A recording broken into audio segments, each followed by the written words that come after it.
ചാവ് എല്ലാ കൂട്ടുകാർക്കും ഇറ്റാലിയൻ മറ്റൊരു പുതിയ വീഡിയോയിലേക്ക് സ്വാഗതം. അപ്പോൾ നമ്മൾ വത്തിക്കാനിൽ വന്നേക്കുവാണ്. വത്തിക്കാനിൽ തലേദിവസം, അതായത് നാളെ നമ്മളിവിടെ വരുന്നുണ്ട്. ഏകദേശം 100 പേര് പ്ലസ് ആൾക്കാരുടെ നമ്മളിവിടെ വരുന്നുണ്ട്. അപ്പോൾ അതിന് മുമ്പ് വരാൻ നേരത്ത് മാർപ്പാപ്പയുടെ സ്പെഷ്യൽ പാസ് നമുക്ക് കിട്ടും. അത് കളക്ട് ചെയ്യാനായിട്ട് നമ്മൾ വന്നിരിക്കുന്നത്. അപ്പോൾ അതെങ്ങനെ കളക്ട് ചെയ്യാം, അത് എവിടെ നിന്ന് കളക്ട് ചെയ്യാം, അങ്ങനെ ഡീറ്റെയിൽസാണ് നമ്മൾ ഈ വീഡിയോയിൽ ഉൾപ്പെടുത്തുന്നത്. അടുത്ത ദിവസം നമ്മൾ വരുന്നത് ആദ്യം നമ്മൾ വെളുപ്പിന് 4 മണിക്ക് നാപ്പിളിൽ നിന്ന് പുറപ്പെടും. 4 മണിക്ക് പുറപ്പെട്ടതിന് ശേഷം ഇവിടെ ഏകദേശം ഒരു 7-7:50 എത്തും. ശേഷം നമ്മൾ പോകുന്നത് ബസിലിക്ക കാണും. ബസിലിക്ക ഉണ്ടതിന് ശേഷം നമ്മൾ നേരെ ഒന്നെങ്കിൽ നമ്മുടെ കൊളോസിയം കാണും, അല്ലെങ്കിൽ നേരെ നമ്മൾ ഫുഡ് കഴിച്ചതിന് ശേഷം സ്കാലപ്പള്ളി കയറും. പിന്നെ ജെറുസലം പള്ളിയുണ്ട്, ഞാനിവിടെ കാണിച്ചു നടന്ന വീഡിയോയിൽ ഞാൻ കാണിച്ചു തരാം. ജെറുസലം പള്ളി എന്ന് വെച്ചാൽ ഈശോനെ ആണിത്തിറച്ച ആണിയുണ്ട് അവിടെ. പിന്നെ ഈശോയുടെ മരക്കുരിശ് കാര്യങ്ങളും അതിൻ്റെ ഭാഗങ്ങൾ, അങ്ങനെ ഒരുപാട് കാര്യങ്ങൾ അവിടെ കാണാനുണ്ട്. അപ്പോൾ നമ്മൾ റോമ ടെർമിനലിൽ നിന്ന് ബസ് എടുത്ത് നമ്മൾ സാൻ പിയത്രോൻ്റെ അവിടെ എത്തി. അവിടെ ബസ് ഇറങ്ങി നടക്കുകയാണ്. നമ്മുടെ കൂട്ടത്തിൽ ലാൽചേട്ടനുണ്ട്. ലാൽചേട്ടൻ നമ്മുടെ കൂടെ ടൂറിലുള്ള ആളാണ്. അപ്പം ലാൽചേട്ടനും കൂടിയാണ് നമ്മുടെ ടൂർ ഓർഗനൈസ് ചെയ്യുന്നത്. അപ്പോൾ നമ്മൾ പാസ് കളക്ട് ചെയ്യാൻ പോവാണ്. അപ്പോൾ നമ്മൾ അവിടെ ഇറങ്ങി ഇനി നമ്മൾ വത്തിക്കാൻ്റെ അങ്ങോട്ട് നടന്നു പോകണം. ഏകദേശം ഒരു 10 മിനിറ്റ് 5-10 മിനിറ്റ് നടക്കാനുണ്ട്.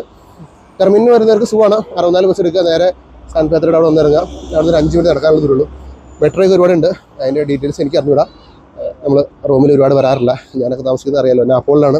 നമുക്ക് റോമിനെ കുറിച്ച് കൂടുതൽ വിശേഷങ്ങൾ അറിയില്ല, എങ്കിലും അറിയാവുന്ന വിശേഷങ്ങൾ നമ്മൾ ഷെയർ ചെയ്യുന്നതാണ് കേട്ടോ. അപ്പോൾ നമ്മൾ ഇനി ഇവിടെ നിന്ന് ക്രോസ് ചെയ്ത് അപ്പുറത്തേക്ക് പോകണം. അപ്പോൾ റോഡ് ക്രോസ് ചെയ്യട്ടെ, അത് ഇതിൻ്റെ ബാക്കി വിശേഷം പറഞ്ഞുതരാം. അപ്പോൾ നമ്മൾ പറഞ്ഞ പോലെ ഈ വീഡിയോയുടെ വിശേഷം നമ്മൾ എങ്ങനെയാണ് ഇവിടെ മാർപ്പാപ്പനെ കാണാൻ വേണ്ടി നമ്മൾ പാസ് എടുക്കുന്നുള്ള വിശേഷങ്ങൾ നമ്മൾ പറയുന്നത്. അപ്പം എല്ലാവരും വെയിറ്റ് ചെയ്യാം, നമുക്ക് മുന്നോട്ട് ചെന്നിട്ട് വിശേഷം കാണിച്ചു തരാം കേട്ടോ. അപ്പോൾ നമ്മൾ നടന്ന് ഏകദേശം നമ്മുടെ വത്തിക്കാൻ്റെ അടുത്തെത്താറായിട്ടുണ്ട്. അപ്പോൾ ഒരുപാട് നേരമല്ല, ഒരു 3-4 മിനിറ്റ് നടക്കാനുള്ള ദൂരമുള്ളൂ. അപ്പോൾ വത്തിക്കാനായിട്ട് നല്ല തിരക്കാണ്. നാളെ ബുധനാഴ്ച ആയതുകൊണ്ട് പ്രത്യേകം ശ്രദ്ധിക്കുക, ബുധനാഴ്ച ദിവസം മാത്രമാണ് മാർപ്പാപ്പ നമ്മുടെ അടുത്തേക്ക്, അതായത് ആളുകളുടെ അടുത്തേക്ക് വരുള്ളൂ. ബാക്കിയുള്ള ദിവസം മാർപ്പാപ്പ ഒരു ജനലുണ്ട്, ഞാൻ ആ ജനൽ കാണിച്ചുതരാം, അവിടെ വന്നിട്ട് ആളുകൾ അഭിസംബോധന ചെയ്യുള്ളൂ. ബാക്കിയുള്ള ദിവസം ജനങ്ങളുടെ ഇടയിലേക്ക് ഇറങ്ങുന്നു. ഇപ്പം മാർപ്പാപ്പ നടക്കാൻ പറ്റില്ല, നടക്കുന്ന സമയത്ത് മാർപ്പാപ്പ നടന്നു വരുള്ളൂ. ഇപ്പം ഒരു വണ്ടിക്കകത്താണ് പോകുന്നത്. വണ്ടിക്കകത്ത് മാർപ്പാപ്പ ഇരുന്ന് എല്ലാവരെയും ആശീർവദിച്ച് അനുഗ്രഹിച്ചാണ് പോകുന്നത്. ഭയങ്കര എക്സ്പീരിയൻസ് ആണ്, അത് കാണാനാണ് നമ്മൾ നാളെ വരുന്നത്. അപ്പം അതിൻ്റെ പാസ് മേടിക്കണമെങ്കിൽ നമ്മൾ തലേദിവസം വരണം. നമുക്ക് നേരത്തെ ബുക്ക് ചെയ്യണം. നമുക്ക് പാസ് എത്ര വേണമെന്നുള്ള നമ്മൾ ഒരു മാസം മുമ്പ് അല്ലെങ്കിൽ 2 ആഴ്ച മുമ്പ് നമുക്ക് ഏത് ദിവസമാണ് വേണ്ടതെന്നുള്ള നമ്മൾ ബുക്ക് ചെയ്തതിന് ശേഷമാണ് നമുക്ക് ആ പാസ് കിട്ടുക. അപ്പം ഞാൻ നമ്മൾ കാണാൻ ആഗ്രഹിച്ച അത്രയും മനോഹരമായ വത്തിക്കാൻ്റെ ദൃശ്യങ്ങൾ ഞാൻ കാണിച്ചു തരാം. നമുക്ക് എന്താ പറയുക, ഭയങ്കര പോസിറ്റീവ് എനർജി ഉണ്ട് ഇതിൻ്റെ അകത്ത് വരുമ്പോൾ. ഈ വത്തിക്കാൻ സ്ക്വയറിൻ്റെ അകത്ത് വരും. ഞാൻ വത്തിക്കാൻ സ്ക്വയർ കാണിച്ചു തരാം. വത്തിക്കാൻ സ്ക്വയർ നമ്മൾ കാണാൻ ആഗ്രഹിച്ച വത്തിക്കാൻ സ്ക്വയർ.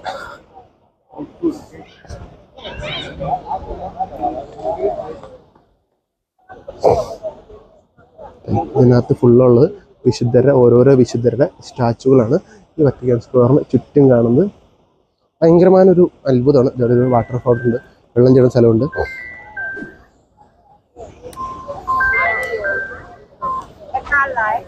ഇതെവിടെയാണ് മാർപ്പാപ്പ വന്ന് ആളുകളെ അഭിസംബോധന ചെയ്യുന്നത്. ഇതാക്കണം ജനലുണ്ടോ, ഇവിടെയാണ് മാർപ്പാപ്പയുടെ വസതിയാണ് ഇതാ കാണുന്നത്.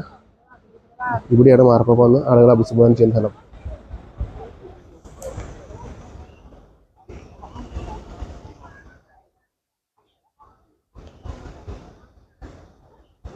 അവിടെ ഒരു ജനലിലാണ് മാർപ്പാപ്പ ഞായറാഴ്ച ഒന്ന് അഭിസംബോധന ചെയ്യുന്നത്.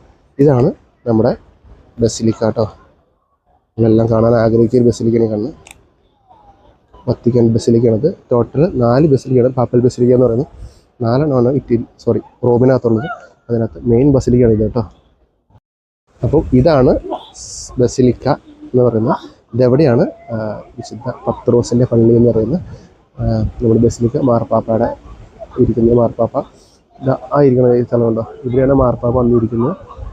ഇവിടെ നിന്നാണ് മാർപ്പാപ്പ ഇറങ്ങി ഈ റോഡിൽ കൂടെ നടക്കുന്നുണ്ടോ. ഈ റോഡിൽ കൂടെ നമുക്ക് ഇവിടെയൊക്കെ നിൽക്കുന്ന ഏകദേശം നിങ്ങൾക്ക് കാണാം. ഇതിൽ കൂടെയാണ് മാർപ്പാപ്പ പോകുന്നത്. ഈ ആളുകൾ ഇപ്പം നടന്നു പോകണുണ്ടോ, ഇതിൽ കൂടെയാണ് മാർപ്പാപ്പ പോകുന്നത്. ഈ വഴിയിൽ നമുക്കിവിടെ കേട്ട് കിട്ടണം. നമുക്ക് നമ്മുടെ ആഗ്രഹം ഇവിടെ എവിടെയും കിട്ടുന്നതാണ്. നമ്മൾ നാളെ നേരത്തെ വരും. നമ്മുടെ പാസ് ഉണ്ട്, നമുക്ക് ഇരിക്കാനുള്ള സ്ഥലം ഉണ്ട്. അതുപോലെ കസേര ഇട്ടല്ലോ, അവിടെയൊക്കെ നമുക്ക് ഇരിക്കാം. അതിൻ്റെ അകത്തോടെയാണ് മാർപ്പാപ്പ പോകുന്നത്. ഏറ്റവും അകത്ത് കയറി നമുക്ക് മാർപ്പാപ്പനെ കാണുന്നതാണ് നമ്മുടെ ആഗ്രഹം. ഇതുണ്ടോ, ഇതെവിടെയാണ് മാർപ്പാപ്പ ഞായറാഴ്ച ദിവസങ്ങളിൽ വന്ന് ആളുകളെ അഭിസംബോധന ചെയ്യുന്നത്. ഇതിനകത്ത് ഏതൊരു ജനലിലായിരിക്കും, അവിടെ ഒരു കർട്ടൻ ഇട്ടുണ്ടാവും. അവിടെ നിന്നാണ് മാർപ്പാപ്പ ആളുകളെ അഭിസംബോധന ചെയ്യുന്നത്. പിന്നെ ഇതിൻ്റെ അകത്ത് നമുക്ക് നാളെ കയറാം. ബസിലിക്കകത്ത് നാളെ കയറാം. പള്ളിക്കകത്ത് നാളെ നമുക്ക് ഷൂട്ട് കാണിച്ചു തരാം. ഇതിനകത്തൊരു പോയിന്റ് ഉണ്ട്, സെൻട്രൽ പോയിന്റ് എന്ന് പറയും. ആ പോയിന്റ് വെക്കുകയാണെങ്കിൽ നമുക്ക് എല്ലാ സ്ഥലവും നമുക്ക് ഈ തൂണുകൾ കണ്ടില്ലേ, പല പല ഡയറക്ഷനിലുള്ള തൂണുകളുണ്ട്. ഇതെല്ലാം നമുക്ക് ഒറ്റ ഡയറക്ഷനിൽ കാണാൻ പറ്റും. അങ്ങനെ കുറേ കാര്യങ്ങൾ ഇവിടെ കാണാനുണ്ട്.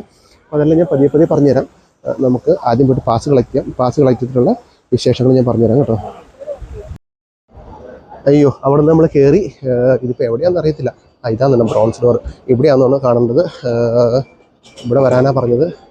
ദൈവത്തിനറിയാം ഇത് ഇവിടെയാണോ പോകേണ്ടതെന്ന് ഒരു പിടിയില്ല. എന്നാലും ചോദിച്ചു നോക്കാം. ഇത് എങ്ങോട്ടാണ് പോകേണ്ടതെന്ന് അറിയത്തില്ല. ഇവിടെ ചോദിച്ചു നോക്കട്ടെ അവരോട്. ഇവിടെ ചോദിച്ചു നോക്കാം. അന്നേരം സാൽവ ബില്ലേത്തി ഗ്രാറ്റ്സ്. സെക്യൂരിറ്റി ചെക്ക് കഴിഞ്ഞിട്ട് വേണം അകത്ത് കയറാൻ വേണ്ടിയിട്ട്. വെയിറ്റ് ചെയ്യാം. ഓക്കെ, നമ്മൾ സെക്യൂരിറ്റി ചെക്ക് ചെയ്ത് അകത്തേക്ക് കയറി. ഇനി അവിടെ ഒരു ഡോർ ഉണ്ടെന്നാണ് പറഞ്ഞത്. ആ ഡോറിൻ്റെ അവിടെ പോയിട്ടാണ് നമ്മൾ ടിക്കറ്റ് മേടിക്കേണ്ടത്. അപ്പോൾ ഞാൻ അങ്ങോട്ട് പോയിക്കൊണ്ടിരിക്കുകയാണ്. അങ്ങോട്ട് പോയതിന് ശേഷം വിശേഷങ്ങൾ കാണിച്ചു തരാം. ഞാൻ ഇതിൻ്റെ അകത്ത് കയറിയിട്ടുണ്ട്. ഓക്കെ, ബ്രൗൺ ഡോർ ഇവിടെയാണ്. ഓക്കെ ഫൈൻ, ഇവിടെയാണെന്ന് തോന്നുന്നു. ഞാൻ സ്ഥലത്ത് എത്തിയിട്ടുണ്ട്. അകത്ത് കയറി നോക്കാം. ഇവിടെയാണോന്ന് അറിയത്തില്ല. എന്തായാലും നോക്കിയതിന് ശേഷം ഞാൻ പറയാം കേട്ടോ. അപ്പം നമ്മൾ അകത്ത് കയറിയിട്ടുണ്ട്. അപ്പോൾ ഇനി അകത്ത് കയറിയിട്ട് സെക്യൂരിറ്റിനെ കാണാം. സെക്യൂരിറ്റി കണ്ടതിന് ശേഷം വേണം ടിക്കറ്റ് മേടിക്കാനായിട്ട്. നമ്മളിൽ മെയിലുണ്ട്. അപ്പം നമ്മളങ്ങനെ നമ്മുടെ പാസ് മേടിച്ചിട്ട് നമ്മൾ എത്തുകയാണ്. നമുക്ക് 120 പാസ്സാണ് കിട്ടിയിരിക്കുന്നത്. അപ്പം ഏറ്റവും വലിയ സന്തോഷം എന്ന് പറഞ്ഞാൽ കാണിച്ചിട്ടുണ്ടോ? ഇതുണ്ടോ നമ്മുടെ ചാനലിൻ്റെ പേര് ഇറ്റാലിയൻ മല്ലുവിന് നമുക്ക് പാസ് കിട്ടിയിട്ടുണ്ട്. ടിൻ തോമസിൻ്റെ പേരിൽ നമുക്ക് പാസ് കിട്ടിയിട്ടുണ്ട്. നമുക്ക് കിട്ടിയിരിക്കുന്നത് അതെ വിത്ത് സീൽഡ് പാക്കാണ്. ഇതിനകത്ത് കുറച്ച് എക്സ്ട്രാ മേടിച്ചിട്ടുണ്ട്. ഇതാണ് നമുക്ക് കിട്ടിയിരിക്കുന്നത് പാസ്. ഇത് നമുക്ക് 120 കിട്ടിയിരുന്നത്. അപ്പോൾ നമുക്ക് ഇനി മാർപ്പാപ്പനെ കാണാൻ നാളെ വരാം. അപ്പോൾ 120 ടോട്ടൽ കിട്ടിയിട്ടുണ്ട്. അപ്പോൾ നമുക്ക് ബാക്കിൽ വിഷയങ്ങൾ പിന്നെ പറഞ്ഞുതരാം കേട്ടോ. അപ്പോൾ നമ്മൾ പറഞ്ഞ പോലെ നമ്മൾ പാസ് കിട്ടി. പാസ് ഞാൻ കാണിച്ചു തന്നില്ലേ, പാസ് കിട്ടി. അപ്പോൾ ഇനി നമ്മളിവിടുന്ന് പോവാണ്. നമ്മൾ നാളെ ഇവിടെ വരും. നാളെ ഇവിടെ വന്നതിന് ശേഷം മാർപ്പാപ്പനെ കാണിച്ചു തരാം. പത്തിക്കേണ്ട അകത്ത് കാണിച്ചു തരാം. മാക്സിമം വീഡിയോസ് കവർ ചെയ്യാം. അതിൻ്റെ അകത്ത് വീഡിയോ കൊണ്ടുപോകാൻ പറ്റിയില്ല, ക്യാമറ കൊണ്ടുപോകാൻ പറ്റില്ല. അത് സമ്മതിച്ചില്ല, അവർ വേണ്ടെന്ന് പറഞ്ഞു, അലോഡ് ചെയ്തില്ല. അപ്പോൾ അതുകൊണ്ട് നമ്മൾ വീഡിയോ എടുത്തില്ല. പക്ഷേ എങ്കിലും ഏകദേശം കാര്യങ്ങൾ ഞാൻ പറഞ്ഞൊന്നും വിശ്വസിക്കുന്നു. ഇനി ആർക്കെങ്കിലും എന്തെങ്കിലും ഡൗട്ട് ഉണ്ടെങ്കിൽ ഞാൻ എൻ്റെ ഇതിനകത്ത് കമൻറ്റായിട്ട് അയച്ചു കഴിഞ്ഞാൽ കമൻറ്റിൽ ഞാൻ റെസ്പോണ്ട് തരുന്നതാണ്. നിങ്ങൾക്ക് എന്ത് ഡൗട്ട് ഉണ്ടെങ്കിലും ചോദിക്കാം. എങ്ങനെ പാസ് കളക്ട് ചെയ്യണം, എന്ത് കാര്യം ഉണ്ടെങ്കിലും നിങ്ങൾക്ക് കമൻറ്റായിട്ട് ചോദിക്കുകയാണെങ്കിൽ ഞാൻ അതിനകത്ത് ഡീറ്റെയിൽസ് ആയിട്ട് ഞാൻ പറഞ്ഞുതരാം. കാരണം അതിൻ്റെ അകത്ത് ക്യാമറ അലോഡ് അല്ല. അപ്പോൾ അതുകൊണ്ട് നമുക്ക് അതിനകത്ത് വിഷ്വൽസ് കറക്റ്റായിട്ട് ഷൂട്ട് ചെയ്യാൻ പറ്റിയില്ല. അതുകൊണ്ടാണ്. അപ്പം ഇനിയും ആർക്കെങ്കിലും ഡൗട്ട് ഉണ്ടെങ്കിൽ ചോദിക്കുക. അപ്പോൾ നമുക്ക് നാളെ നമ്മൾ വരുന്നതാണ്. അപ്പോൾ നാളെ നമ്മൾ വന്നിട്ട് വത്തിക്കാൻ്റെ അകത്തും കൊളോസിയവും സ്കാലപ്പള്ളിയും ജെറുസലേം സാന്തക്രോസും അത് നമ്മൾ കാണുന്നതാണ്. അപ്പോൾ അതിൻ്റെ എല്ലാ വിശേഷങ്ങളും 1 by 1 ആയിട്ട് വരുന്നതാണ്. എല്ലാം കൂടെ ഒറ്റ വീഡിയോ അല്ല, ചെറിയ ചെറിയ വീഡിയോസ് ആയിട്ട് ചെയ്യും. കാരണം നമുക്ക് ആളുകൾ വെറുപ്പിക്കാൻ പാടില്ലല്ലോ. ഓക്കെ, അപ്പോൾ വലിയ ലെങ്ത് ഇല്ലാണ്ട് ചെറിയ ഷോർട്ട് വീഡിയോസ് ആയിട്ട് നമ്മൾ ഇടുന്നതാണ്. ഏകദേശം ഒരു 20 മിനിറ്റ് 15 മിനിറ്റ് 10 മിനിറ്റുള്ള വീഡിയോസ് 1 by 1 ആയിട്ട് വരുന്നതാണ്. അപ്പം സ്റ്റേ ട്യൂൺ. നമുക്കിനി നല്ല നല്ല വീഡിയോസ് ഇനി വരുന്നതാണ്. ചാനലിൽ കുറേ നാൾ ചാനൽ ഉറങ്ങിക്കിടക്കുമായിരുന്നു. നമ്മൾ ചാനലിൽ നിന്ന് ഉണർത്തും. നമുക്ക് അതിൻ്റെ വീഡിയോസ് കാണാം. ഇതാണ് നമ്മുടെ വത്തിക്കാൻ പള്ളി. അപ്പം bye.